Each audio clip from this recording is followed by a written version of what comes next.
We are wrestling. Olympic hero Kurt Angle, and you're listening to the We Are Wrestling Podcast. We Are Wrestling Podcast.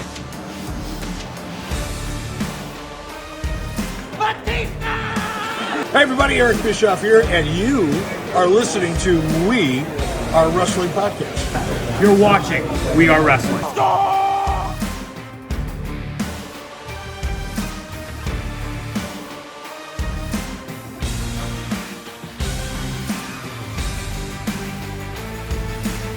I'm the host with the most. You are by far the least intelligent. Stay tuned, listen to the podcast. Best one, Donnie, might teach you a thing or two.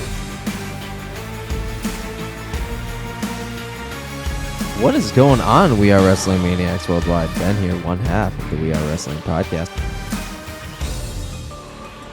If you ain't listening to the We Are Wrestling Podcast, bro, you're missing out. The king listens, and you need to too, bro. Ricky knows best, ladies and gentlemen. Ricky knows best. Believe in me. God bless you. We Are Wrestling Podcast. We are wrestling. What is up? We are Wrestling Maniacs out there worldwide. I'm the host with the most, Mr. We Are Wrestling himself, the best one, Donnie, here with... What is going on? We Are Wrestling Maniacs Worldwide. It is Ben, Uncle Ben, America's favorite uncle, and wrestling's pew pew pew punching bag. Yeah, it's been interesting. We're getting some differences in the atmosphere in the wrestling world, and we're here to talk about that and get things juicy. But before we get into that, Don, take it away, pal. That's right. We have some pretty interesting topics that we're going to be covering this week. More wrestling news than recaps. Plus, we're also going to be putting over Malachi, Alistair, Tommy End, whatever you want to call them. We're going to be putting them over finally during this episode. But before we get into all the good stuff, if you're not a We Are Wrestling Maniac yet already, and you're listening to this week's episode of the podcast, give us a 5-star review, not just any review, a best one review, and download the episode. Give us a follow. If you haven't checked out the We Are Wrestling YouTube channel, and you're watching this week's episode, and you're not a part of the thousands of subscribers, we recommend you to hit that subscribe button now, turn on the post notifications. Videos be coming out of nowhere like an RKO, and of course you already know, the grind is real. So, Ben, I gotta ask you, how's your week been? Fucking tiresome. Tiresome. Social. A lot of this, man. That's all it's been, either in or out. Just yeah, man. It's been a week. And how's your week been? But I'm alive. Man, what a busy last weekend was. So busy with me. Because last Friday, went to Blitzkrieg Pro, home, back at the Pierogi Hall. What a great time it was with the boys. And, man, Cruel versus Bronson, the match that we sponsored. If you guys haven't checked out the match at all, if you weren't there, or you haven't checked it out on IWTV, it is up free over on the We Are Wrestling channel. No disqualification match. Man, what a show. The atmosphere in Enfield is just on a whole nother level. And it just felt great to be back home and just had a great time. Actually got to just hang out with some We Are Wrestling Maniacs and just watch some good old wrestling. Had a blast. And then on Saturday, had to travel from Springfield, Mass, all the way out to Long Island, New York for Creative Pro, the 10th anniversary show. And man, what a good time it was. There's this new tag team actually that just they had their first pro wrestling match. And they're these two young guys. They're named the Shooter Boys. And all their friends from high school and all their friends, just family, were all out there for them. And man, when I tell That's you, gonna be special. They got a Cody Rhodes. Whoa, pop. It was fucking insane. And I Goddamn, gotta everybody and say, their grandma. and that's the thing, I gotta say, like, I've seen a lot of young professional wrestlers have their very first matches because I do go to a lot of independent shows. And I gotta say, these two kids, they look really promising. And guys, you gotta keep your eyes out for the Shooter Boys. Also, gotta give a shout out to Gabby as well for becoming the very first Create Pro Women's Champion as well. I thought that they just put on a great show. It is a long drive, but absolutely worth it. Even met some fans while I was out there. And then the middle of this week, I actually appeared on the Around the Ropes podcast with John Blaine and our good buddy Phil. Old school Phil. Very last minute, but it was a good time. So I have been all over the place. You've been doing a lot of talking. I have just been doing a lot of moving around, traveling. Yeah, dude, it's been absolutely fucking wild these last, like, at least last week and a half has just been crazy, it feels like. Well, plus too, you do have to put in consideration you're getting it back in the swing of things with the We Are Wrestling podcast because last week you did make your return after being away for 3 weeks. Yeah. Yeah, it's been, and even in between that time, it was fucking busy. So it's like, I don't know what's going on, but it's like everything is just picking up and it's just like a stampede of shit. And I'm like, it's just all coming at me. And I'm just like, so yeah, it's been just go, go, go, go, go, man. I hear you.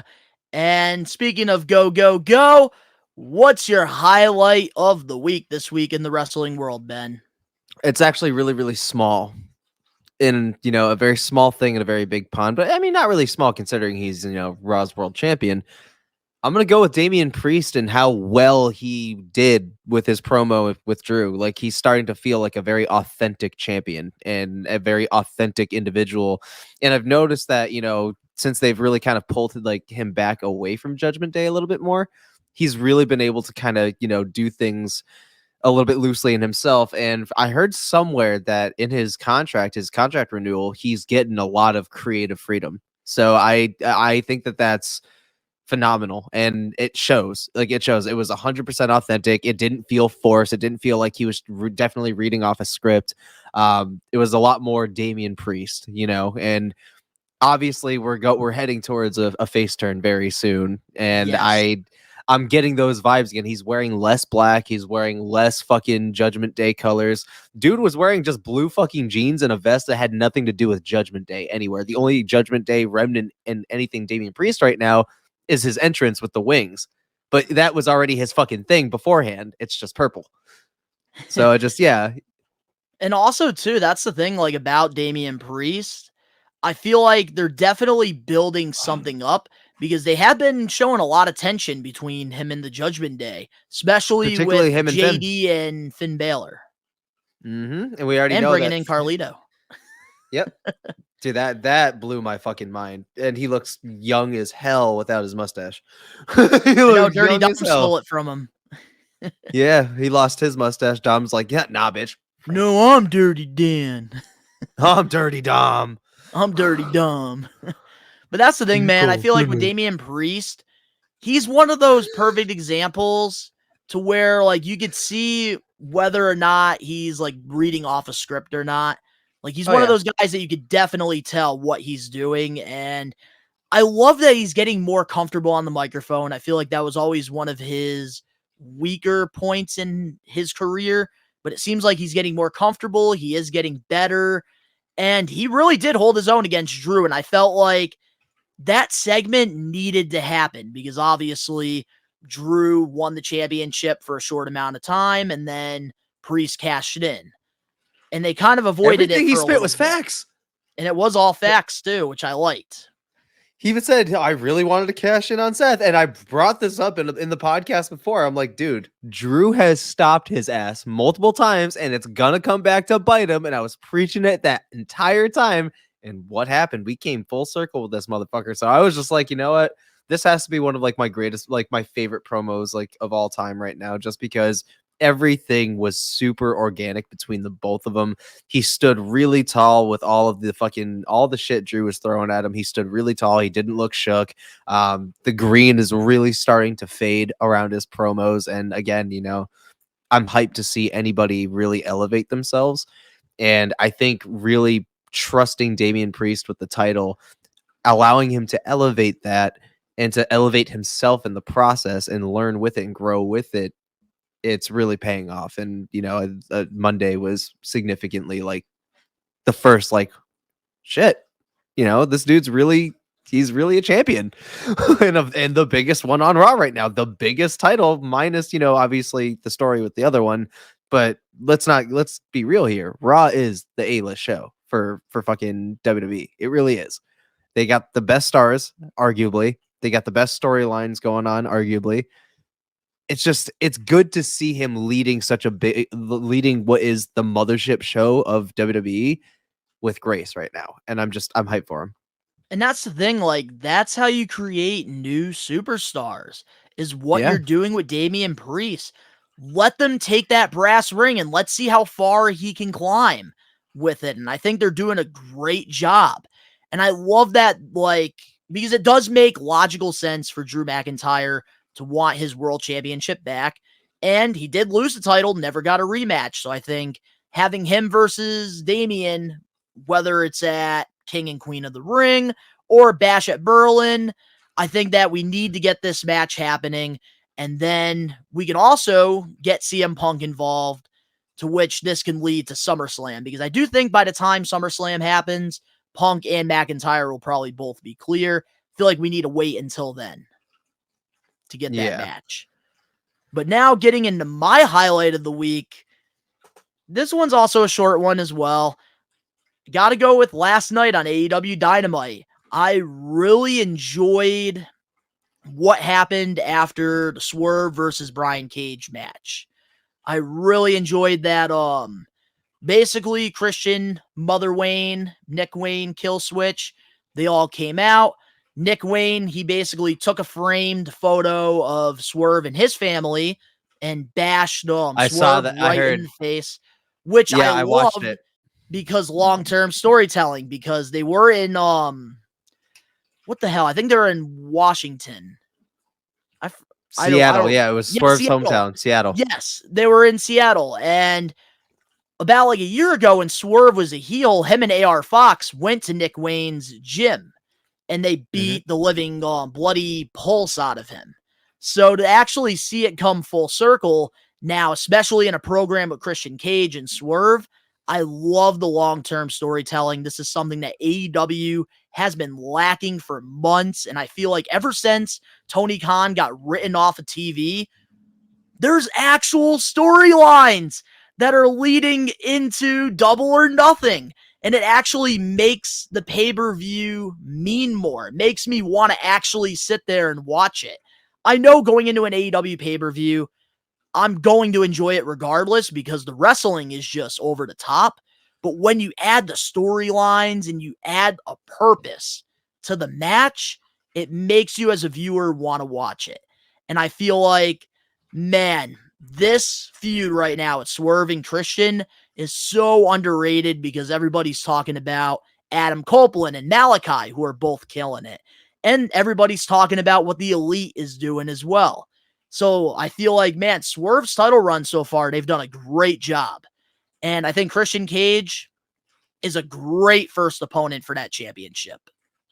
Yeah, and Christian Cage is notable, arguably doing his best work of his career right now. So it's, I mean, hey, I would be remiss to see, Swerve be a short-term champion. I would be very remiss. So I don't think Swerve's losing at Double or Nothing. I think that with my prediction, man, I think that Swerve's going to be champion until he could go like past All In, All Out, but I feel like Hangman Adam Page, he's going to come back pretty soon. They have a unfinished rivalry there, and I feel like Hangman's going to join the Elite, and he's going to go on a heel title run. Okay. Yeah, I hope they do it right. I think Swerve's got the look. He's got the in-ring, clearly. I do like his promos. I just hope they don't do him dirty now that he is the first African American champion. You do want him to do really big things while holding that title because you're making history here. This is your first African American AEW World Champion of all time. So you really need to do this right, and I think, it's really smart putting him with Christian Cage. It really is, and then the history that they woven into the story. This is good. You can tell that I'm going to get so much hate for this, but I don't mean it like that. I mean, I guess I kind of do. Fuck it. Whatever. We're putting the heel shades on real quick. It's definitely apparent that AEW is benefiting from WWE sloppy seconds, and especially in terms of creative writing. But they're benefiting, and that's what matters, and it's really showing lately. There's a lot more AEW buzz going on. Yeah, the fucking showing the footage thing was probably the most remedial thing you could have ever done in the history of fucking professional wrestling. But Dude, they're starting to bounce back now. They're starting to find their kink, and agree. it's working. Run with it. Dude, that's the thing, man. Like, the more the weeks are going by, the more, like, this might have been a good thing that AEW showed this footage because, dude, they are actually putting on good television now. See, here's the thing though, where they are definitely putting on, and Jack Perry, man, he benefited the most out of it too. Listen, it's weird. I'm still all right. Listen, baby steps. It's already weird as fuck listening to you praise Jack Perry after months and months of absolute verbal abuse you've been spewing on this fucking channel. I pulled a whole 180. Exactly, and it's fucking weird. So you got to give me a sec. I'm on the bandwagon train. Where their television is getting very decent, and it's creating buzz. I've enjoyed a few segments watching a lot of these stars work lately, and I will admit I'm impressed. But as far as showing the footage and everything and that benefiting them, that is false. That is false. That is 100% false. It's what they did after that is what's stampeding them right now. That's what's giving them this mega push right now. And okay, I will honestly give you that. I will 100% give you that. But I definitely will say this. If there's anybody from that all-in footage that it benefited, it's got to be Jack Perry, because the direction that this man was before this happened to now, he put himself in a really good position, being right now in one of the biggest programs with AEW, with doing this whole elite thing, and he's got everybody talking too, which is great. Yeah, and even Jack Perry starting to become a little bit more of a believable performer. Like, he's not believable. Fucking. That's the word. He's not green anymore, and this heel character is working wonders for him. Again, take it and run. If it's working, just take it and run with it. And that's what they're doing right now. And that's why they're back in a very, very warm period. We're starting to simmer a little bit. Let's keep it going. And the best way now to get into our next segue is to all the haters out there. Wrestling right now, we're in a boom period. We're striving. Ben, your team WWE. Right now, WWE is putting on the best work. AEW is slowly, finally picking up that momentum, being number 2 where they should be. So if you don't like the way things are, Jack Perry would say this, cry me a river. So with that being said, let's get into the We Are Wrestling weekly recap for the We Are Wrestling podcast, episode 108. Nah, motherfucker. We got to run that back real quick and recap what you just said, because I feel like I'm going to puke after that. I'm going to puke after that. You used Cry Me a River. Are you serious? Dude, oh my God. I feel like I'm going to fucking barf. I need a scapegoat shirt. Jack, if you're listening to this, send me one. Are you serious? Yeah, I'm. I love Jack Perry's work right now. I can't help it. Sorry, I had to barf real quick. You're tickling all my barf buttons right now, and I'm not having it. Well, I hope he pours some woo energy on you like he did to Tony Schiavone this past week. Yeah, enjoy your mushroom juice, bitch. Oh, dude, I don't know how. Like, I don't blame him for spilling it on Tony Schiavone. That shit tastes horrible. All right, so Yeah, now it's getting mushroom into shit. the We Are Wrestling recap, starting things off last Friday on SmackDown. Nick Aldis revealed that Logan Paul will be Cody Rhodes' next opponent at King/Queen of the Ring in a title versus title match. What's your thoughts on this? Dumb as fuck. Damn, you definitely took the words out of my mouth. I am not happy about this whatsoever because didn't we already learn? Like, we don't need unified championships. The tag team titles, for the longest fucking time, we all got sick of it. And now, like, we're going to go all the way back. Like, we're split titles up. like, why are we doing a title versus title? Like, oh my goodness. And for what? There's a reason why the Intercontinental Championship is more prestigious than the US. And it's because of shit like this. Because they keep doing dumb shit.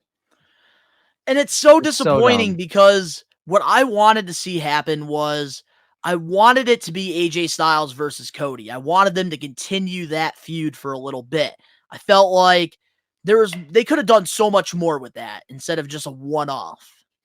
Bitch, I wanted LA Knight to fucking get his goddamn flowers already, but apparently that wasn't going to happen. LA Knight, he should have got drafted over to Raw. Like, having him on SmackDown with Cody Rhodes, who's also the biggest babyface in WWE right now, horrible decision, I think. I think LA Knight might win the title off of Cody at this point. I think that might be his mega push, is him getting the title off of Cody. And I think that's what's going to build it. Because it's not going to be it's not going to be a heel versus face situation. It's going to be like, they're both faces, but it's just going to be a let a better man win.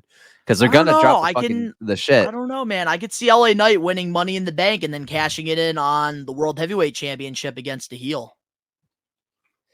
Dog. Maybe like a Gunter, like a Finn Balor, or something. This is what I'm going to say. This is what I'm going to say right now. Because LA Knight is not getting all of these things that we thought he is, he has to be winning Money in the Bank. He has to be. He has to be the one that they're like, yes, this is the next dude, and we're going to project him this way. Because he hasn't won shit other than just his rivalry matches, and advancing in his King of the Ring. He might, because I think Gunther is 100% going to be the King of the Ring. I 100% believe that that's going to be the King of the Ring. I beg to differ. I think it's going to be Gunther. I don't think it's going to be LA Knight. Before like the tournament happened, I did have Gunter as my favorite to win, but honestly, this is the best way to get into our next recap. So This past Monday on Monday Night Raw, fans weren't happy with Jey Uso defeating Ilya Dragunov. Do you think WWE buried Ilya? No, these stupid fucking wrestling fans are just so goddamn impatient and just want everything right now, dude. Let it cook.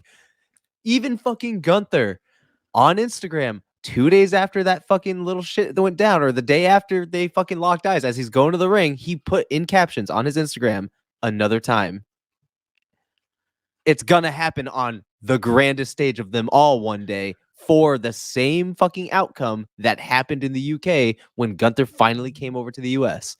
They're gonna replay that story on the biggest scale. What? Wouldn't you, if you're a fan of Ilya, if you're a fan of Gunther, which I am, Avelia, yeah. Wouldn't you rather have this match on a PLE than a random episode of Monday Night Raw? Absolutely, but is he having a match with Ilya on a random Monday? No, and that's why fans are pissed off, because Jey Uso beat him, which I think was the right call. I think Tama Tonga and fucking Jey Uso are going to be the final two of King of the Ring, and I think that Tama Tonga will end up winning it. But I thought Gunther is going to win King of the Ring. I'm talking about like for the whole like Raw side of things. Like it's complicated, but either or. Well, because on this Monday coming up, it's going to be Jey versus Gunther. The winner of that goes to King/Queen of the Ring, the finals. Oh, okay. Oh, okay. See, yeah, I haven't seen the bracket in a while. That's why. That's why I feel like it's gonna. I feel like it's gonna be Jey versus Tama, like you said. I think that's gonna be the finals for the King of the Ring. And I think Tama Tonga is gonna take it, or Uh-oh. Ben's got an idea.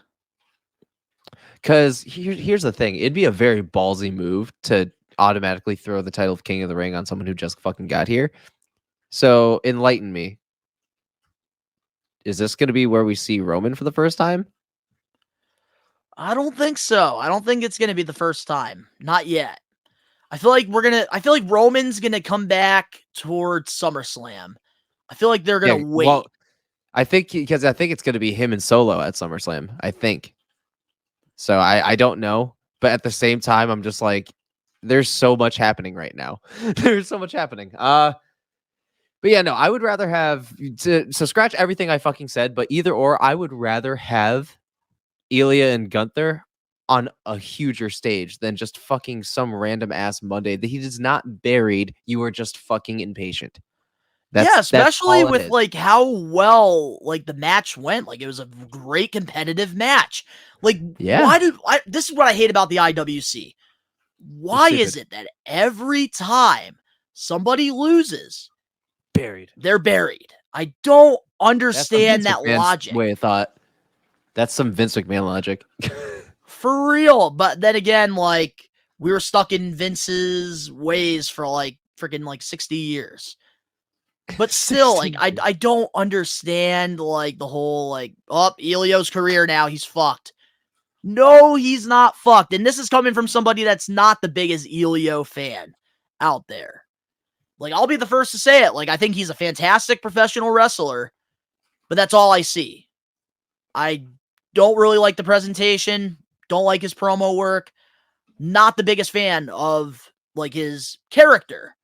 But in the ring, he's fantastic. That I will, like, put him over for. But he's not buried in this situation, and him versus Gunther, it's going to happen at some point. WWE's not stupid, and it's going to happen on a bigger stage than an episode of Raw.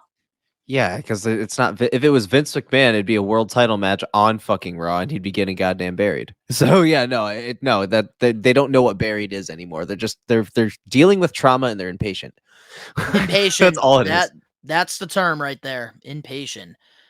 But I will say though, Jey Uso, I really wouldn't mind him winning King of the Ring either, because man, he's killing it right now with that singles push. He is. Jey Uso, man, is just insane. That's why it's like I don't want him to go back with like Roman and Jimmy right now. Like I want him to continue his fucking his solo push. Like we had over 10 plus years of your tag team with your brother. You're shining now. Don't backtrack for nostalgia purposes, or get business done and then go back to your thing. That's the only way I'd be happy with it. Don't throw them back together in a tag team, because I'm going to get bored as shit and be like, damn, homeboy was on the moon. He could have been world champion, but there we go. His brother's holding him back yet again. I said it. And we all know Jay is way better than Jimmy. Mm-hmm. But one thing I will say, though, before we do move on to our last recap, Tama Tonga's entrance. I don't know if you saw that or not on SmackDown. Really? No, dude, I haven't seen his entrance now. I gotta say, man, the entrance was fantastic. Like, I'll have to check it out. I will say, Def Rebel, man, he did a good job with this one. I was very impressed with the whole like presentation to the entrance, and like it had that, like it reminded me of his like father in like a sense with like modern, yeah. Like it just had that like tone to it, and man, highly recommend checking that out. But our last We Are Wrestling Weekly recap for this week, this past Wednesday on AEW Dynamite, the Young Bucks EVPs fired Christopher Daniels. What's your thoughts so far with the new characters, with the Elite taking over AEW right now? It's been a couple weeks. Well, as much as I still hate the fact that they're trying to capture their desperate youth, at least they're doing it a little bit classier this time, where it's at least entertaining and not embarrassing seeing, you know, 2 40-plus-year-old dudes or almost 40-plus-year-old dudes fucking in colorful jumpsuits and doing this weird ass side shit like they're, in their fucking prime still. Like, it's weird. It was weird, but this works out a little bit. I can dig that, they're, kind of bringing in real life situations into kayfabe. This is how you do it. And like I said, if you got a hold of something hot, take it and run with it. That's all I can say. And and everybody knows my views on the Young Bucks. And everybody knows my views on AEW. And that I was just gonna say, because out of anybody that's on the AEW roster, I'm sure they are like at the top of your hate list. So for you to actually say like what they're doing right now is pretty decent. It's not bad. It like obvious, not bad, man. Yeah. And I'm a wrestling fan, And I gotta say, like, Christopher Daniels, he's a legend in this business. He has done a lot, and I feel like if this is going to lead to him actually doing something, I'm all for this. I think that this is a great, like, kayfabe thing to do, because Daniels has just been wrestling random matches on Ring of Honor.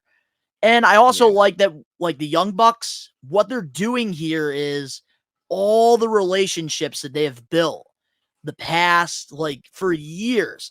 They've had history with Christopher Daniels. They get rid of him. Obviously, they have history with Tony Khan because they had this vision. Tony Khan invested millions and millions of dollars into All Elite Wrestling. And they take him out. Kenny Omega, that was their best friend in the Elite. They go and they take him out, and he's out of action. So I love that, like, what the Elite are doing right now, everything is coming back full circle. And I think that, like, them taking over AEW, I think this has been a great overall storyline, because the one thing I feel like everybody in the pro wrestling community has been criticizing AEW is they only do matches. That's it. They're only 5-star matches. Not even. Like, there's no storylines. There's no rivalries. What's going to get me excited to spend $50 on this pay-per-view? And I feel like with the Elite being, like, the headline for these shows that they're building it around, I like it. It reminds me of, like, the Attitude Era and the Monday Night Wars. Because on WCW, you had NWO invading, which... I'm not comparing the Elite to NWO. Just want to put that out there, but it works. Fans love that shit when, like, invasions happen. Like DX, you had freaking them with the army tanks, like, trying to invade WCW. People love that shit, and I think what the Elite are doing right now is just fantastic. But with that being said, up next, we have the comment of the week and, of course, the We Are Wrestling weekly news and rumors.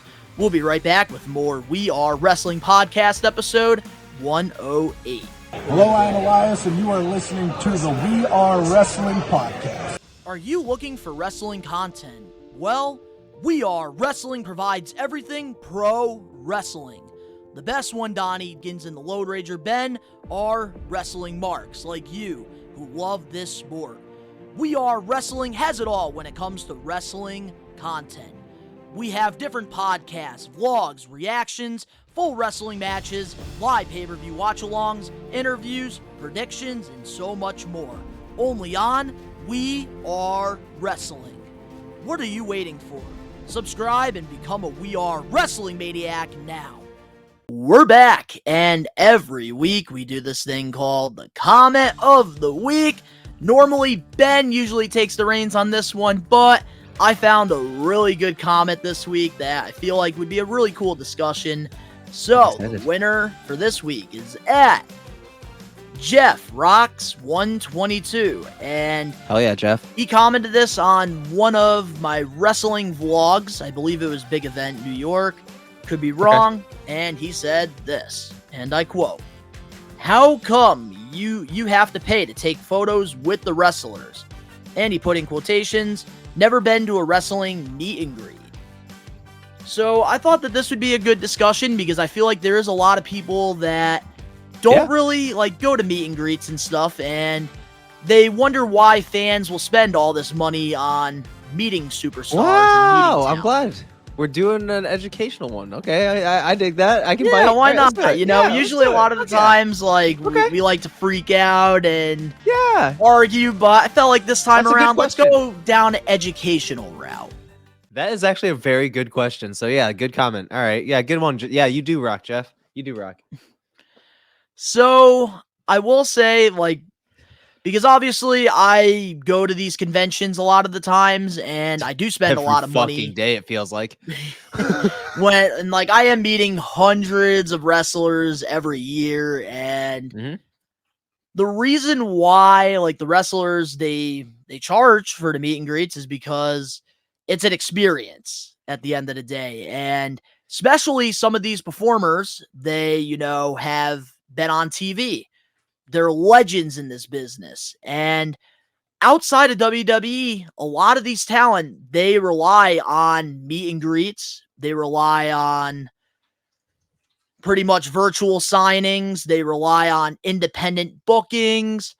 Mhm. So, like, they have to, you know, put a roof over their head. They got to put food on the table for them and their families. Yeah, you know, it's you also got to look at hotel expenses, travel, because a lot of these people that are, you know, still trying to cement their name in the business, they have to make their revenue because they have to meet a certain quota to not only get to the job to and from, but again, like you mentioned, you know, a roof over their head, food on the table for their family, any kind of medical expenses, you know, if they don't have health insurance because it's so goddamn expensive. And this if that's what you want to do, you give your life to it. So you know it's it helps them as well personally. You know, it allows them to not only pursue their dream but to help them live, you know. So it's worth it in a lot of ways, and a lot of these people don't charge a lot, which is criminal. It's criminal how little they charge, and it's like, dude, I don't know how they do it. And you know, it really is a grind. You really do have to give your life for it, and it's not for everybody, but you know, it's a dream. And that's the thing too. Like, I will say this, like, I've been to all different types of meet and greets, whether it's at a store, at an independent wrestling show, meeting somebody at their table before the event happens, at a Comic-Con, and even wrestling conventions. And I highly recommend, if you're not trying to spend money, because a lot of the times it all depends on the event. Because if it's WrestleMania week and it's access, like WrestleCon, of course they're gonna fucking up, like they're gonna get their charge because there's more people Yeah. coming from out of the United States, and they're gonna be able to make more money. So Yeah. if you're looking for like a reasonable like option, highly recommend going to independent wrestling shows and meeting the wrestlers there, because usually a lot of the times they don't charge a lot, and they're more open. You'll have more time to actually get to know them, get to talk, shoot the shit. And Ben, you've been with me several times meeting wrestlers, Mhm. whether it's at the wrestling conventions that we sponsor, that we're a part of, or independent shows like Blitzkrieg. We have a great working relationship, and a lot of the times Mhm. we get to build relationships with these professional wrestlers. But obviously, it's not for everybody. Like, some, they look at it from the perspective of, why do I want to spend money just taking a picture with just another human being? It's just Because it's an ways, experience. it's an experience, and everybody's fandom is different. Obviously, we're maniacs. We talk about this shit. So Yeah. we're out there, we'll spend the money. Some people don't, and that's okay. But yeah, man, like wrestling meet and greets are really cool. And a lot of the wrestlers, depending on who you're meeting, It's that's what it's super all worth it. about. And like for me, some of my favorites throughout the years, Mick Foley, Sammy Guevara, and recently AEW star Brunson. We just sponsored his match and I got to shoot the shit with him for quite a while.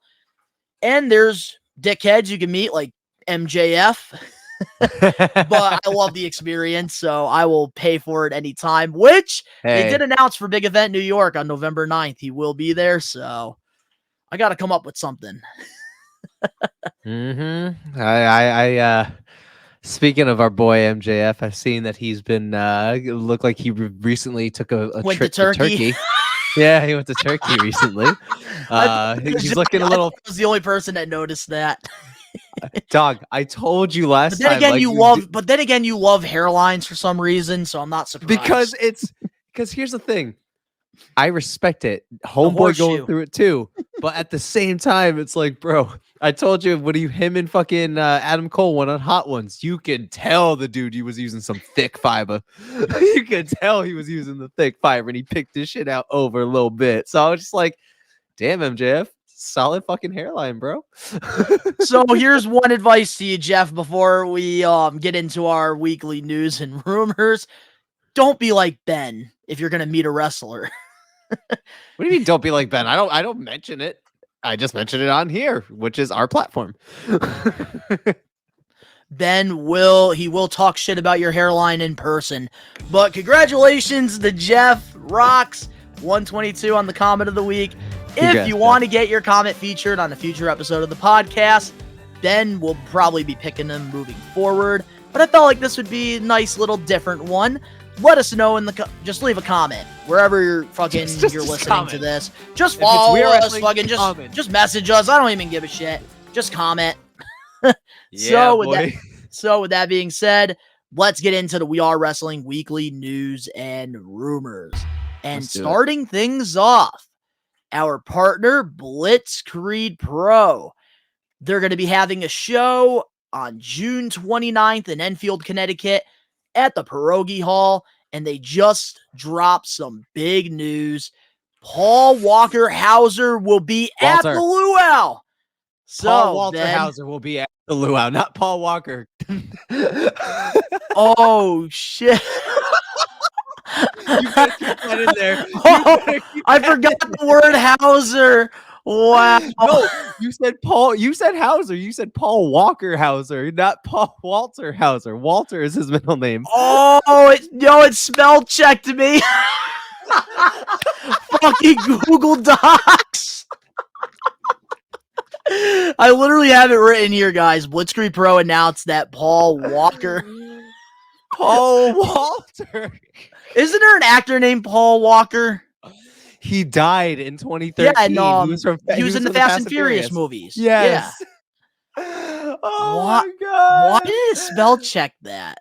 So Paul Walter Hauser. Yes. So we are Wrestling Maniacs. You officially know that part of our show is 1,000% scripted. He was reading directly off the script. All right, I have a better way to word this. All right, here we go. Take two. Jay George is so proud of me for this one. Blitzkrieg Pro announced that Stingray will be at the Blitzkrieg Luau on Saturday, June 29th. Ben, what's your thoughts on Paul Walter Hauser coming to Blitzkrieg? Which I won't be there, sadly. Yeah, and that honestly is a goddamn shame. I am so sorry, Donnie. But honestly, when you told me about it, I was kind of shook because I'm like, what the fuck? Like, I know that he did stuff with AEW, but I didn't know that he would be doing stuff with independent wrestling promotions. Like, I'm not gonna lie, that does surprise me considering how hectic this dude's schedule is about to be with fucking the Chris Farley biopic that he's doing. Stoked for. Fantastic Four, which is a very notable role, which he actually just was talking about. I just got news on it that he was talking about what it was like. He was teasing his mysterious role and shit. So I'm really excited. That's going to be super, super fucking cool because the dude is an Emmy award-winning actor. A lot of legends who I feel like criminally should have an Emmy don't. And this dude does, and rightfully so. Rightfully so. Especially the shit that he's landing right now in Hollywood. I cannot tell you how over the moon I am about this. I'm about to meet somebody that is literally in the Marvel Cinematic Universe. That is in Marvel. In a Fantastic Four fucking movie with Pedro fucking Pascal. That is incredible. That is incredible to me. So honestly, Blitzkrieg, Phil, fucking oh my god. Yes, thank you. I'm sorry, my mind is soup right now just thinking about it. Like, to whoever you guys pulling this off, congratulations. Oh my god, Jeremy, Phil, anybody that had anything Jeremy to do with any of fucking this. Leary, baby. Yeah, dude. Anybody that had anything to do with this, bravo. I don't know how you did it, but the luau is going to be out of its fucking world, bro. And if you really think about it, you had mentioned how crazy Enfield is, dude. You were in Connecticut, the home of metalheads, which love violence. So yeah, the crowd's going to be lit in Enfield, bro. And with this announcement, fuck. All I know is stay tuned. Yeah, dude. We're not gonna drop. We're not gonna spoil it here. Blitzkrieg will put the announcement out. I'm sure we're gonna be talking about it within the next couple weeks here on the pod, because of course we are wrestling. We're gonna be sponsoring the Luau show. We are gonna be sponsoring a match. Unfortunately, I won't be there, but Ben, he'll be there. I know our old co-host Danny's trying to get there. I think Ricky Knows Best is gonna come. Cam, I'm not sure, but most of the We Are Wrestling team will be at the Luau. Myself, before they announced the Luau date, I already had a vacation booked. I'm going to be going to Cape Cod. R.I.P. you, bro. But I will be watching on IWTV. $9.99 a month.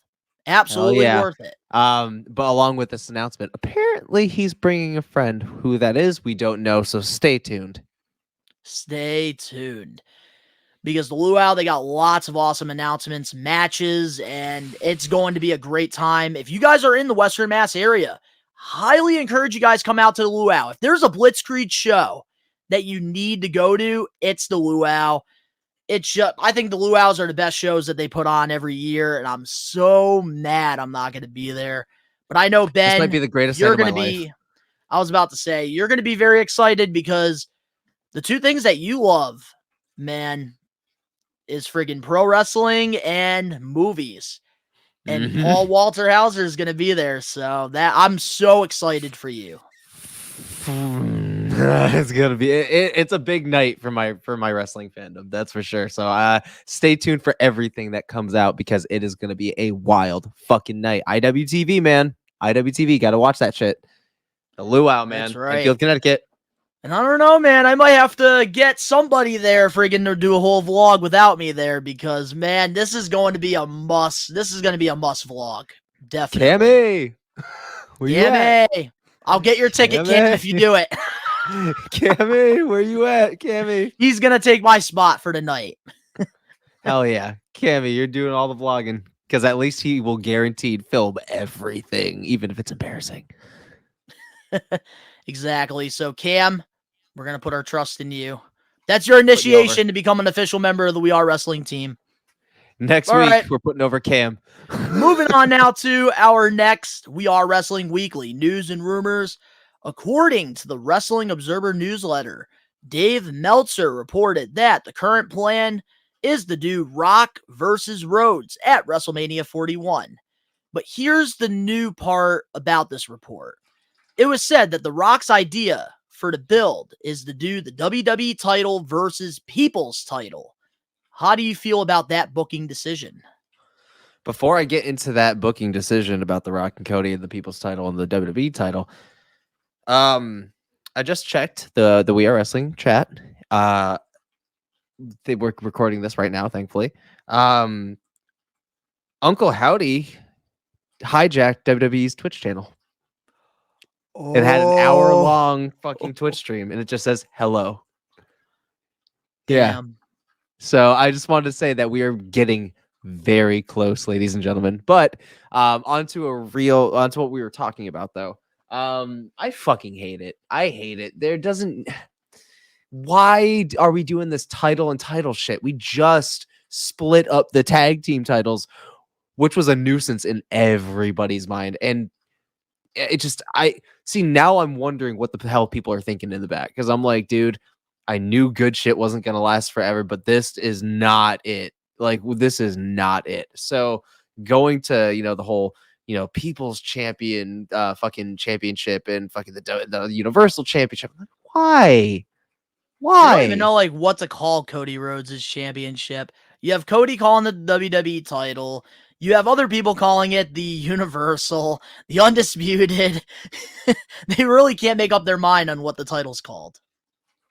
And it's so sad because that's their main championship. Yeah, but all I can really say about, how I feel about it is garbage. Do something else. I don't know what to tell you. Like it feels like everything with The Rock right now is being tainted.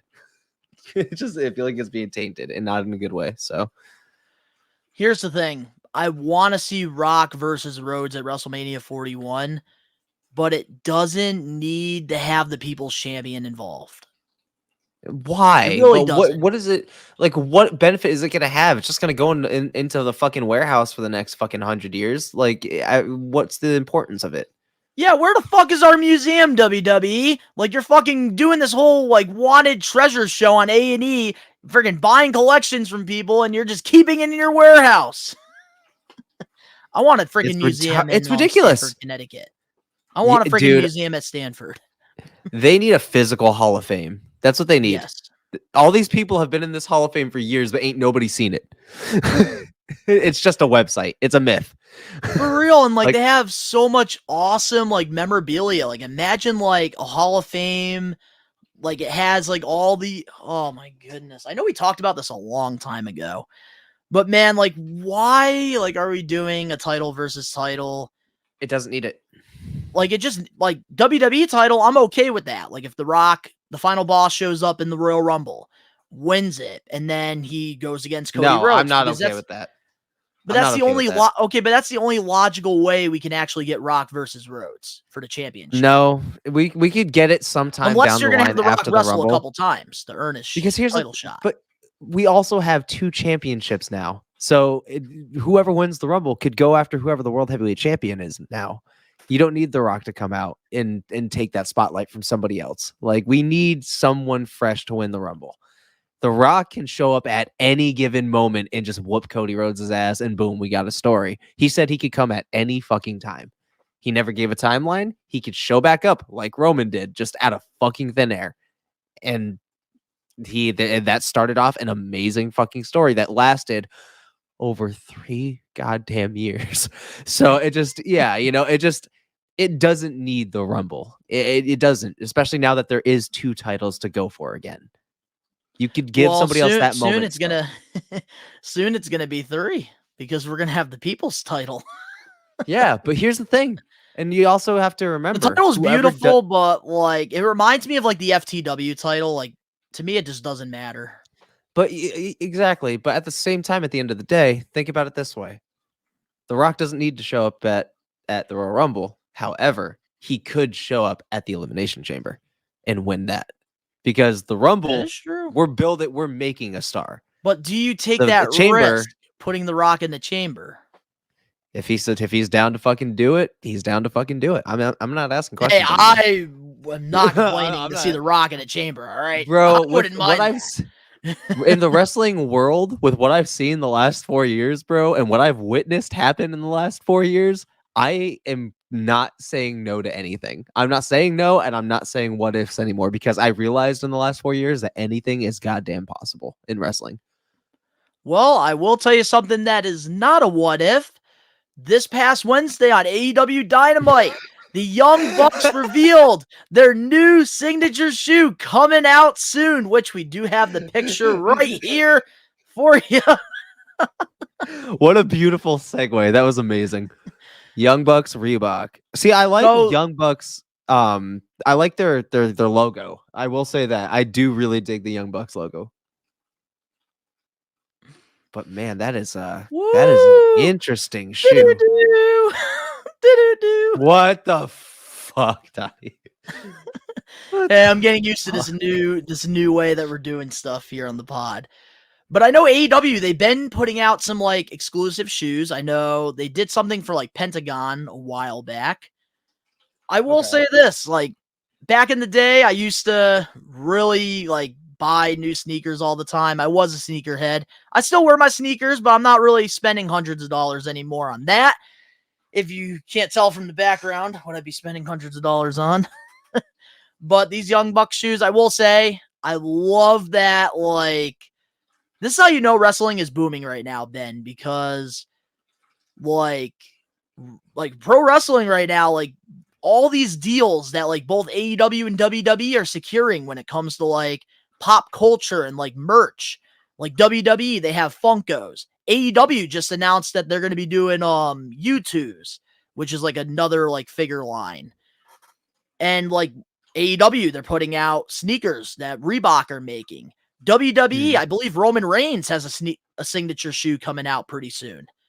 Like we're in a boom period, man. And honestly, I love this. But is this a shoe I'm probably going to ever wear? No. Fuck no. I mean, Not I'd wear my that to like the style. gym.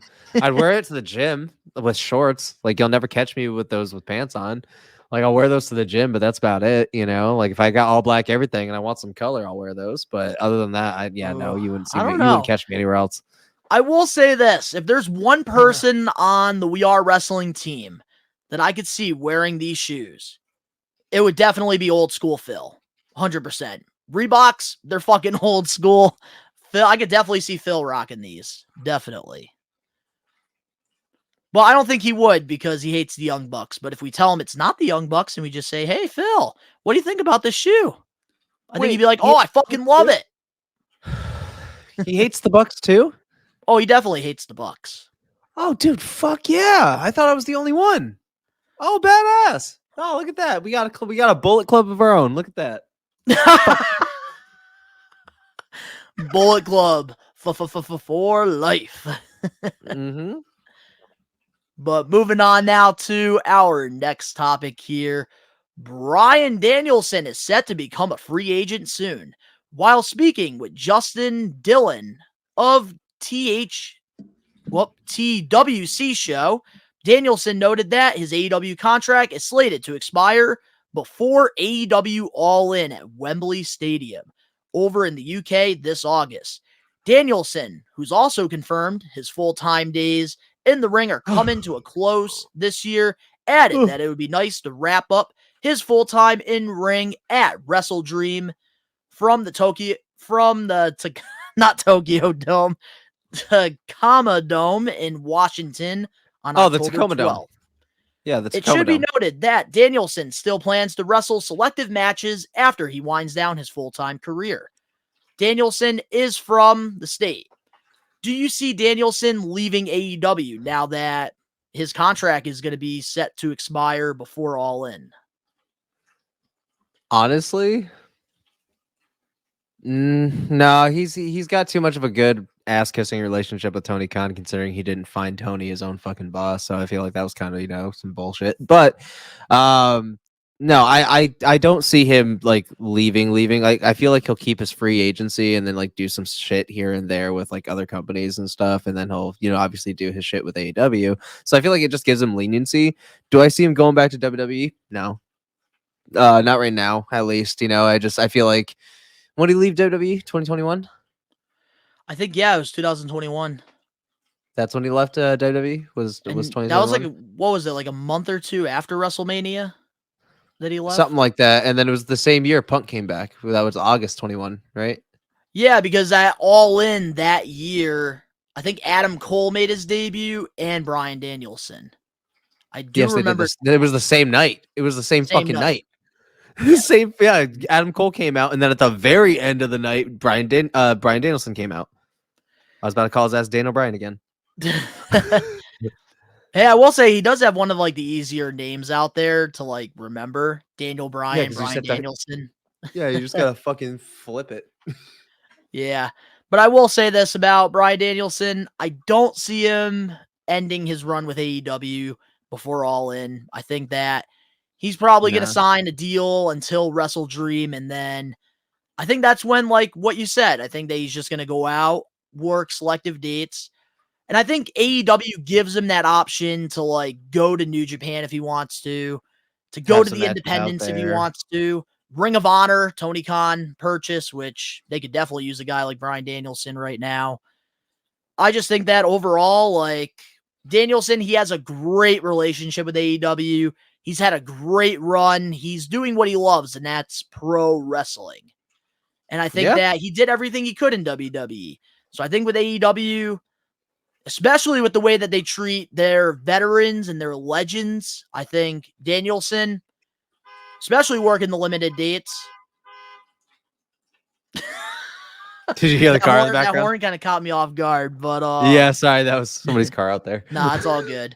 But I think with Danielson, like, there's no better option than AEW, and I think that just some people they fit with other companies better, and I think Danielson, he's always been the indie guy at the end of the day. Like, that's like why he fell in love with pro wrestling. I get it. But would you like to see Daniel Bryan come back one final time? I wouldn't be opposed to it, but I don't know what benefit it'd do either of them, considering he's got the John Moxley disorder where he just wants to fucking bleed every 5 seconds. So I don't know. I mean, like, WWE's getting color back, but not to that extent. So I don't know. I feel like him coming back to WWE wouldn't really serve a purpose. So I wouldn't be against it. I'm not saying I am, but I'm indifferent. So. Well, yeah, plus two, WWE right now, they're in like a whole new direction anyways right now, I feel like. So I feel like they don't really need a lot of these like AEW guys to go over because what they're doing right now is just fine. No, the only motherfucker that needs to go back to WWE is Matt and Jeff Hardy. That's it. You're not wrong there. But speaking of somebody that I think is really trying to get to WWE, which I could definitely see happening, Ricky Starks Absolute. speaks about his relationship with CM Punk. Recently, video. in an interview with Walt Culture, he was asked about his time with Punk on Collision and said this: "We got the video, baby." And if you want to check out the full interview, guys, you can go over to Walt Culture's YouTube channel and check it out. So here we go. Louis bag, and I dressed every time he came out with the Louis bag, and I dressed every time he would see my outfit, he would laugh and be like, "This is perfect." So there was a great collaboration going on in that regard. So that's why I have no issues with Punk. I don't give a fuck what anybody tries to tell me. I don't care. He has never done me wrong. And you can have your opinions on him and all that, but you shouldn't vilify someone for thinking differently than you. You get what I'm saying? So, I will say that till I'm blue in the face. He really went out of his way to really try to make something on that Collision show for me. And I feel like it was working. And I feel like we were really onto something. And I think that's why that strap match with Brian really means a lot, because it just felt like the things that I had learned was like coming to a head of like, here we go. So, yeah, he was a great dude. And I still think Punk is a good dude in my opinion. Like he's helped. He tried to help a lot of us on that show. Alrighty, Ben. So there it is right there. And we got our main graphic back. Hey, getting better with this stuff. So, I got to ask you, Ben. So do you see Ricky Stark? Like, what's your thoughts on Ricky Stark's opinion about CM Punk? He's one of the only logical minds in the room over at the other company. I have nothing bad to say about Ricky Starks, man. As a matter of fact, I don't accept Ricky Starks slander. I love Ricky Starks, and he's one of those very well spoken, like-minded individuals that has his own mind and has his own opinions on things, and is definitely he found that good ground of being professional and being one of the boys, and dude just he just radiates positive energy. So it doesn't surprise me that he's one of those like-minded individuals, especially since he's a Cody guy. He's a bred Cody guy. So it's going to be very nice to see him in WWE very soon. So I'll keep it at that. It's happening. The more it's gonna be great. Reports are coming out. Like, if you really just listen to Ricky Starks, he knows his time with AEW is up. When's his contract run out? I want to say end of the summer. I think end of the summer. Don't quote me on that. I'm telling you this right now. This year. I'm telling you this right now. If it's the end of the summer or in the fall, whenever, what have you, he's taking a couple months off. We're going to see him in the Rumble in 25. So just telling you that. I'm telling you that right now. That's my guess right now, is Ricky Starks entering at the Rumble, probably somewhere around I'm gonna say 7-12. That's my Okay. prediction for I 2025 like Royal that. I like Rumble. that Right bold now, prediction. between 7 and 12, absolute Ricky Starks. Yep. And that's the thing too about Ricky Starks. I wouldn't be totally against him going to NXT either, because I think that would be a good way for him to transition over to the main roster. I think that he could have a great run with the world title. I think it'd be a great way for like Triple H and like WWE to see what this man can do getting the proper push. Because I think at AEW, he never had that. And I think for Ricky, like, he needs to show WWE that he can carry a championship. He could be that main event star that a lot of people see that potential. And I think with Ricky, NXT would be a great start. See, all right, I'll let you have that. I want to be on the other side of the fence, and I'm gonna say he's going right to main roster. I think that he has done quite enough in AEW to prove that he would stand very well on the main roster, especially under the guidance of somebody like Cody, because you already know that his first interaction on the show post Royal Rumble or whenever he debuts is gonna be with Cody Rhodes. You know it's gonna be every time. Definitely. I could see a I feel program like with him and CM Punk too, because they did some same. really good stuff over on Collision. I think that As a Ricky matter of Starks fact- had his best run.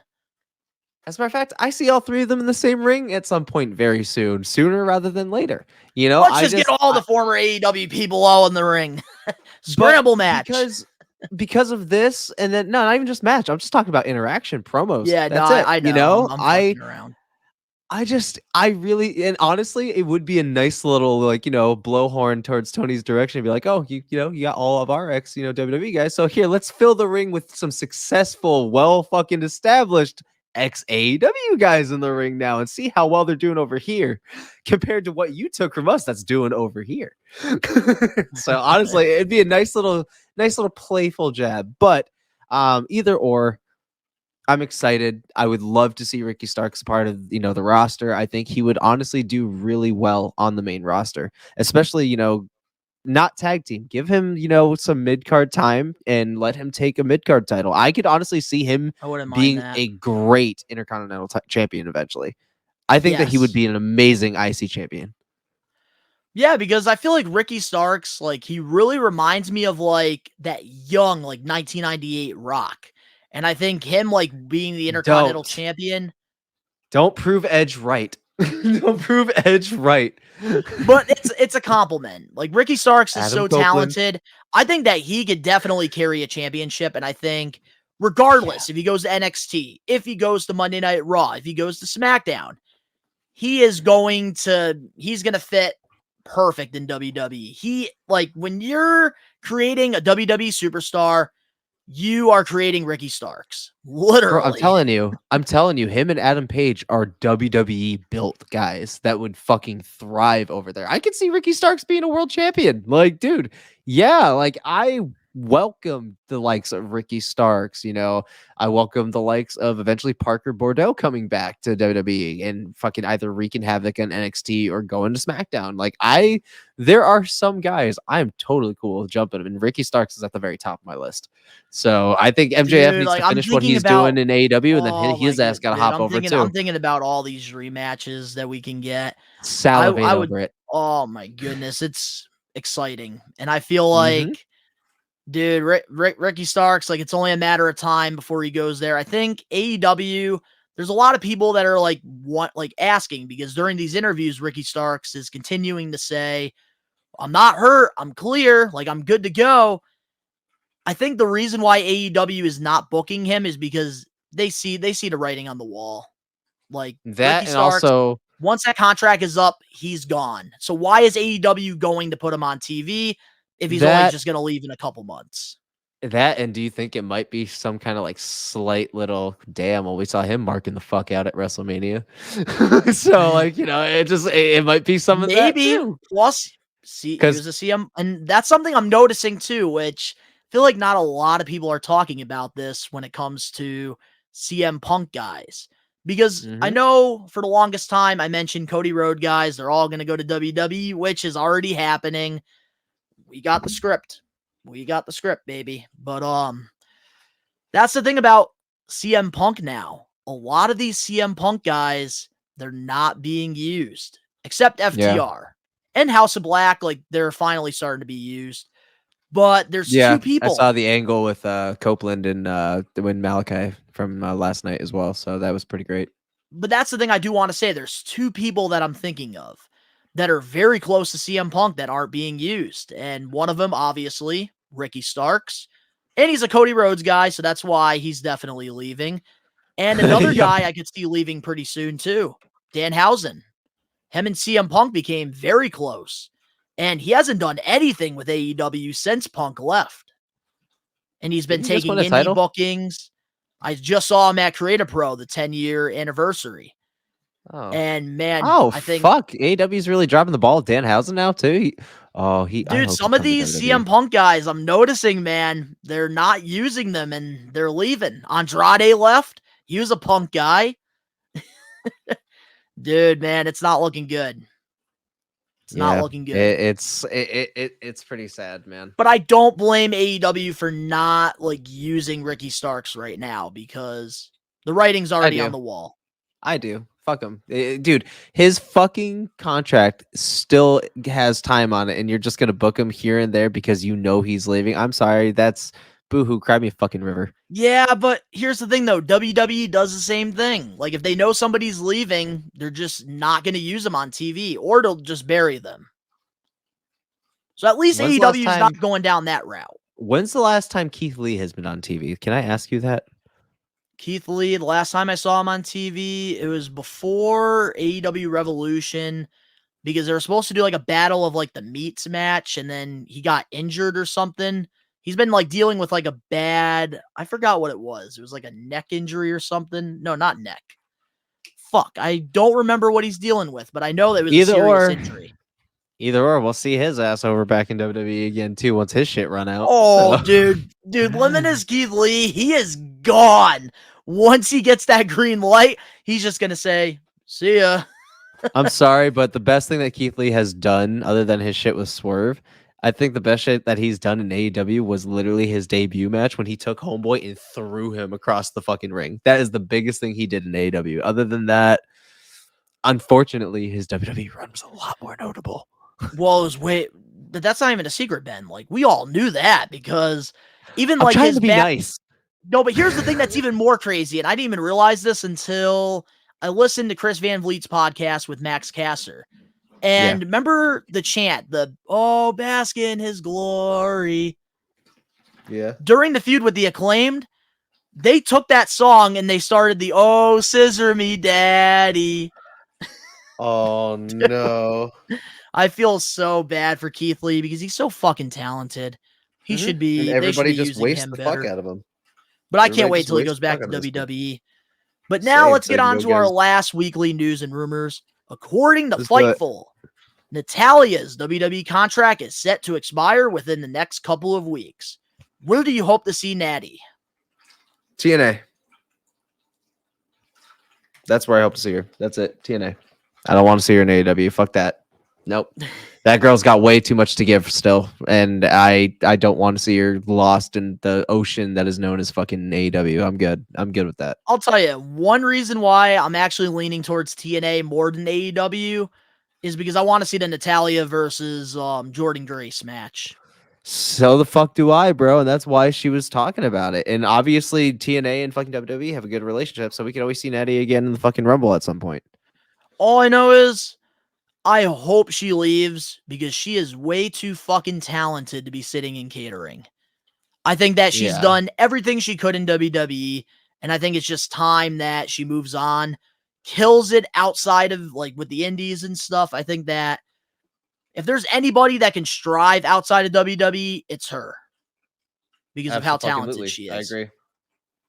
I agree. But up next, we have the Getting Put Over segment, and of course, the main event topic.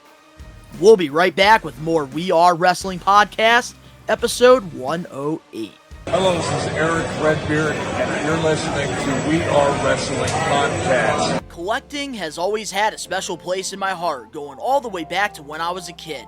I remember my parents taking me to Toys R Us and waking up on Christmas morning to a bunch of new action figures. I had bins filled with thousands of rare WWE, WCW, ECW, and TNA figures through the years until, unfortunately, I ended up selling my whole childhood without knowing the true value of my collection. 2 years after I made that horrible decision, the pandemic hit, and I realized there was a part of me that felt missing, and that was collecting.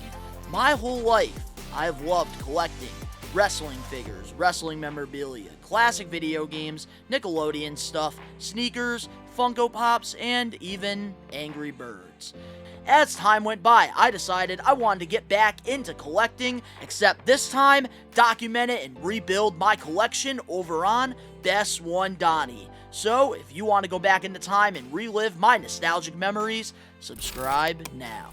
We're back, and we're finally going to get back in the swing of things. Every week, we do this thing called the Getting Put Over segment, where Ben and I, we alternate every week, and we pick one past, present, or future superstar, and we put them over. I know, guys, it's been like 5 weeks since we've done this segment, but we're going to get back in the swing of things, and we're finally going to be putting over Tommy End, which you guys probably know him as Malachi Black in AEW or Aleister Black in WWE. And this is somebody that I've been really wanting to put over because he was one of those independent guys that I went to one of my first indie shows back in like 2015, Blitzkrieg, and he wrestled the main event. And I had no idea who he was. And next thing you know, a couple years later, signs with WWE, and he goes on this great run in Black and Gold NXT. Yeah, what a fucking career that dude has had, and what a force. Like, it also... Okay, so when it comes to Malachi Black, Tommy, and Aleister Black, however you want to, refer to him as, because I'll probably end up falling between fucking Aleister and Malachi repeatedly. It helps that not only is the aesthetic there, I've also noticed that most dudes from Europe are just naturally dope ass people, so that adds to it too. But I also love that he is very hands-on creative and really goes to the ends of the world to help fuel like the lore of his character, and like kind of goes where people don't really dive into. And that video that you sent me about the history and like, the rise of, Aleister Black and Tommy End, some of the references, man, is just incredible, because it's like you come to think about those things and you're like, oh shit, like this is like a really like dope character in general. It feels almost like an entity. Oh, dude, the research that like really went into these characters that Tommy has created is like on a whole nother level. Mind blown. And like he's like one of those cases where it's like sometimes it's tough to book him because of how creative he is. Like you're playing checkers, he's playing chess. Bray Wyatt syndrome. Exactly. He suffered from Bray Wyatt syndrome. One of the most fucking intricate minds and creative like genius when it comes to the industry is definitely between Bray Wyatt, The Undertaker, Aleister Black, and ironically enough, they all coincide with each other, including Aleister Black's old entrance, which was originally made for The Undertaker. Oh my god, I was just gonna talk about that. One of my favorite things about Malachi, Aleister, Tommy, I don't care what character it is, he has one of the best fucking entrances in the modern era of wrestling. Period. Said it. I said it. Period. It was innovative. What? No, his WWE entrance, dude, like the presentation with his character, like just rising up like he did. He really reminded me of The Undertaker, and that's like why like I got so mad with how bad like booking they did with him, because I really thought, because Black and Gold NXT, like the way that they presented him, I really thought that like if there was the next Phenom, it was going to be him, and he was going to just be like a force to like be reckoned with. Like he wasn't going to lose. He was going to dominate and like win world championships and just have like a Hall of Fame like career in WWE. So, like, for me, like, just seeing him, like, just, man, like, I think they just called him up, like, at the worst time. And I think timing is everything. Just having him just randomly get called up with Ricochet, Tommaso Ciampa, and Johnny Wrestling during that, like, weird period with Vince McMahon. It just, like, really threw him off. And I agree. it's so frustrating. Dude, I have no doubt in my fucking mind that he's gonna be going back to WWE eventually. I have no doubt in my mind. If they booked him like they did in NXT, he would have been a Hall of Famer. I'm telling you this right now, bro. The fact that fucking, people like Keith Lee, Aleister Black, they have ties that into WWE still, with their wives. You think for a second that when they go there for Hall of Fame and all that other shit to support their spouses, that there's no talks about anything, that they don't just shoot the shit, they don't joke around, that they don't be like, X, Y, and Z. Bro. Oh, of course, dude. It's just not recorded. At the end of the It's day, just not recorded. At the end of the day, they're independent contractors and they have to look out for themselves. And of course, there's conversations. That's like LeBron James. He recently showed up at the Cleveland Cavaliers versus Boston game in Cleveland. And LeBron right now plays for the Los Angeles Lakers.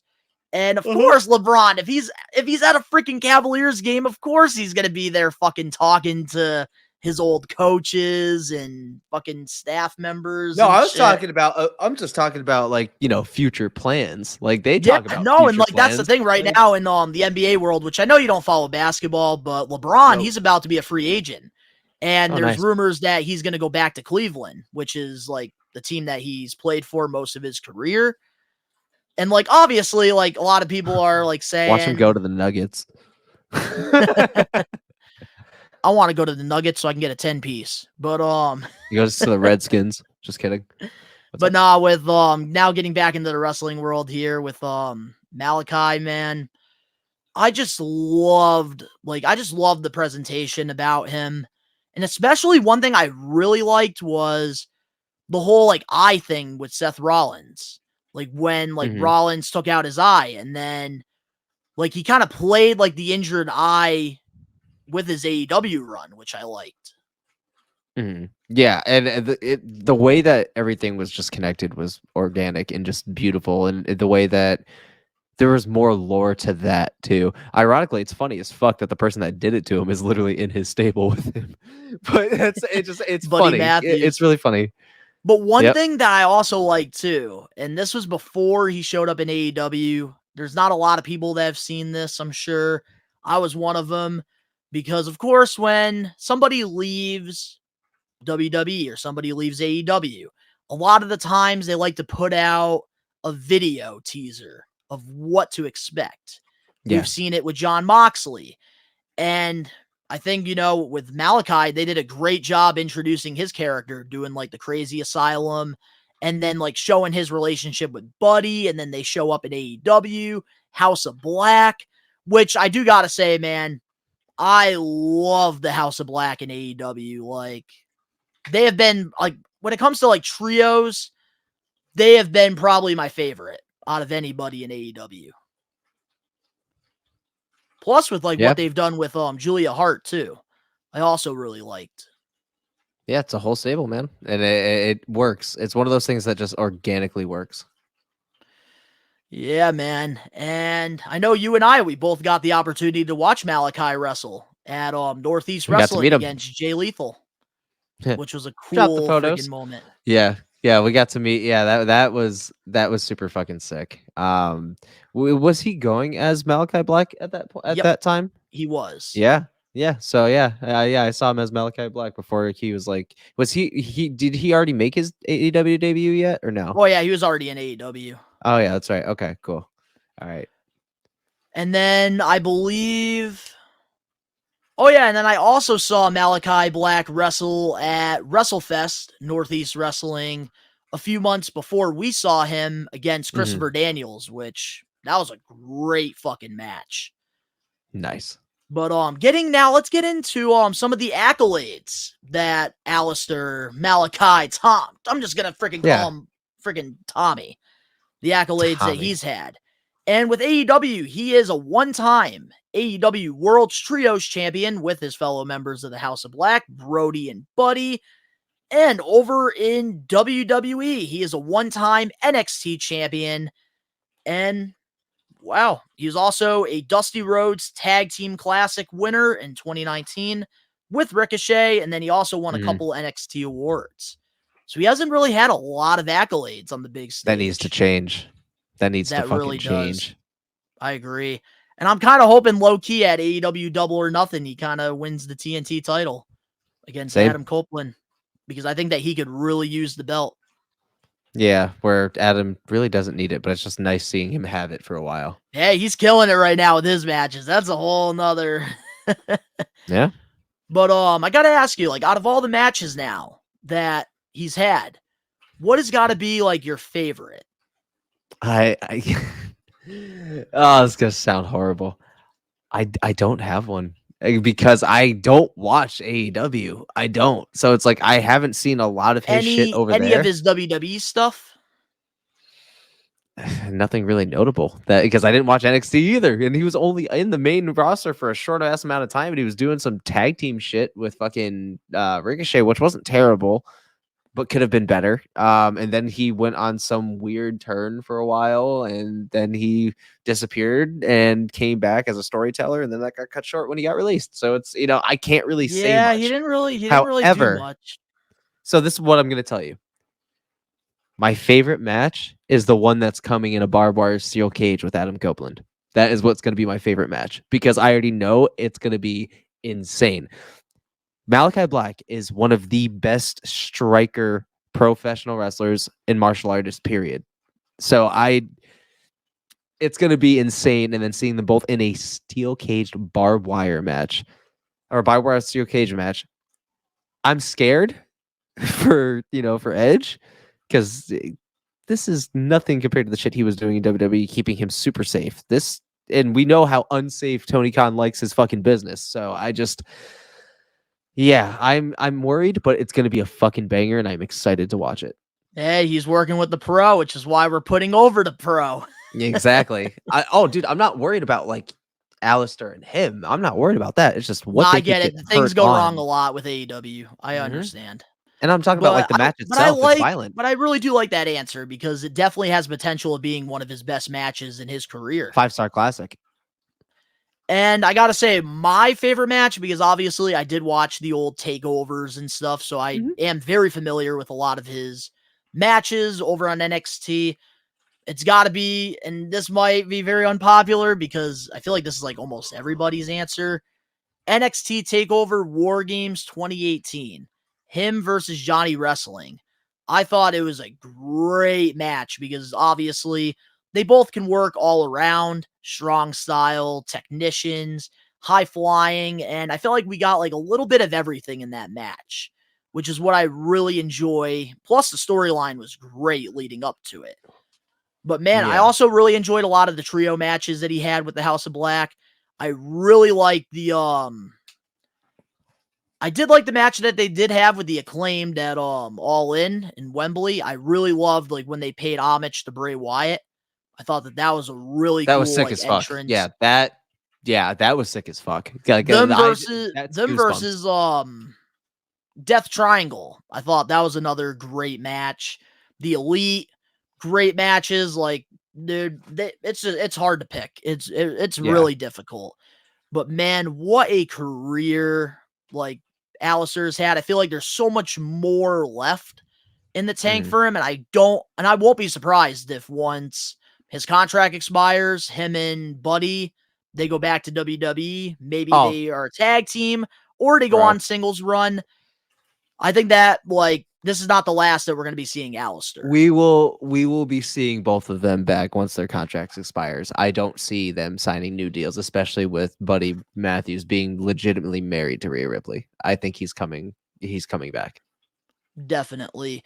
But this week we put over Tommy, and you guys know him as Malachi in AEW, Others know him as Alistair in WWE. I know this was a little bit of a short one because obviously he's one of those biggest what ifs, which is why I wanted to talk about him. His story's still being written. Next week will be your turn. Do you have a option yet, or are we going to wait until next week? Bro. Oh, Matt Riddle. Oh, man. All right. We're going to be putting over the king of bros, Matt Riddle. I like that. I like that. All right. So next week, we're going to be putting over Riddle. All right. Absolutely. So with that being said, let's get into the main event topic for this week's episode of the We Are Wrestling podcast. WWE PLE's going back to Sundays. While speaking at the post-show press conference following the UFC Fight Night event in St. Louis, UFC President Dana White noted that WWE will begin holding PLEs again on Sunday nights in the near future as part of a new plan for TKO, where there are UFC events on Saturdays and then the WWE PLEs on Sundays. While stating this, we already had those dates set up right now, where Power Slap goes Friday and UFC goes Saturday. And then you're going to see Friday Power Slap, Saturday UFC, and Sunday WWE. You'll start seeing that stuff too. How do you feel about the WWE PLEs going back to Sundays? You could suck my dick. I'm so mad about it. The only exception, though, is WrestleMania. WrestleMania is saying Saturday, Sunday. That's a 2-day event. So if UFC and Dana White can suck my whole cock. I'm sorry. they can suck my whole cock front to back. I'm sorry. I am infuriated that they're going back to Sundays because WWE's going to lose a lot of, not a lot, but they're going to lose some viewership because people have work on Monday mornings. It was perfect. Business was booming. This is fucking awful. Honestly, I hate it. And I hate it. Look, my whole life, I was used to pay-per-views being on Sundays. Then WWE God made his presence known. Starts to have PLEs on Saturdays, just throwing some sprinkles on my Twist ice cream. And man, the sprinkles taste so much better on a Twist. And PLEs are better on a Saturday than a Sunday. So I'm actually not happy with this. Why can't the UFC go to Sundays? Come on. We have something good going on freaking Saturdays. I don't like this at all. Prick. That's why. Because Dana White just cares about Dana White. That's all it is. Yeah, and he wonders why Vince McMahon never wanted to work with him. Because he's a fucking prick. He's a fucking prick, dude. Because he's just someone that's so goddamn absorbed in his own fucking bubble. He's an old news ass bastard. So I don't know. Yeah. Oh man, the PLEs they're so good on Saturdays. Plus, it gives people that have friends. You can just get all your friends together, come over and watch the pay-per-views on a Saturday night and not have to worry about going into work on, Sunday. Watch-alongs are going to have a lot more space now. Yeah, but it's going to suck. But obviously, we want to give all the maniacs the best pro wrestling content out there. So we are going to try our very best. I know I am. I will suck wind on a Monday morning for a maniac. But man, I'd be lying to you if I said I was happy about this. I'm glad the rest of the year. I'm pissed. I will say, I'm glad the rest of the year they're on Saturdays because I think they already put the schedule out. So they can't change that. But I just really hope that from now until they make the decision, something changes. I understand TKO's mindset because obviously, bless you. Thank you. Well, I understand their mindsets with UFC and WWE because obviously TKO owns them. So of course they want to make a whole weekend event out of it. But they got to realize what about us? That's what I'm going to leave it at. What about us? What about us? They don't give a fuck about our feelings. So AEW, if I were AEW right now, I'd be moving my pay-per-views to fucking Saturdays once this happens, because you might as well take advantage of the opportunity. Like, that's the funny thing about it. AEW started the Saturday thing, and then WWE started doing it, so then AEW decided to go back to Sunday. They started to do Sunday pay-per-views instead. So if I were AEW, I'd take advantage of it. But is there anything else before we close off this week's episode? No, we got it. I think we got it. And I feel like we're getting back in the swing of things. But to the We Are Wrestling Maniacs out there worldwide, let us know in the comment section below your thoughts on all the topics that we covered this week. Juicy. Also, something new that we're going to be doing here on the pod. Every Thursday over on the We Are Wrestling YouTube channel in our community tab, there is going to be a poll. And this week, this Thursday, we put a poll out. Which Jey Uso do you prefer? Do you prefer Bloodline Jey Uso or Yi Jey Uso? So guys, there is a poll, which we will talk about the results next week on the podcast, and we'll discuss it. But if you guys enjoyed this week's episode of the We Are Wrestling Podcast, make sure to smash that like button now. If you're not a We Are Wrestling Maniac yet already, and you're listening to this, wherever you get your podcast, give us a 5-star review, not just any review, a best one review, and download the episode. But if you're not a We Are Wrestling Maniac yet already over on the YouTube channel and you're watching this, and of course, it's where you get the best pro wrestling content for free, hit that subscribe button now, turn on the post notifications. The link's down in the description below. You can go follow Ben and I over on our social medias and other YouTube pages. All that down below. And of course, to all the We Are Wrestling Maniacs out there worldwide, we are taking over. Peace.